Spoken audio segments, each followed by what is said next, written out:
கவலைகள் எல்லாம் விடை தருமே. நாங்கள் எல்லாம் அன்புடனே வணங்கும் தெய்வம் வேலவனே. ஈசன் கண்ணில் தான் பிறந்த சக்தி பாலன் சண்முகனே. ஆயிரம் தெய்வங்கள் இருந்தாலும் தெய்வத்தின் தெய்வம் குகந்தானே. அழகிய தெய்வம் மருமகனை நினைத்தால் இன்பத்தை பெறலாமே. உலகத்தை படைத்த வேலவனை உயிருக்கு உயிராய் நினைவோமே.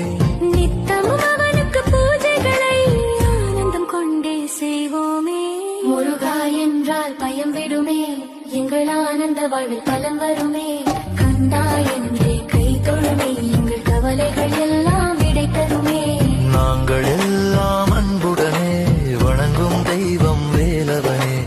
ஈசன் கண்ணில் தான் பிறந்த சக்தி பாலன் சண்முகனே.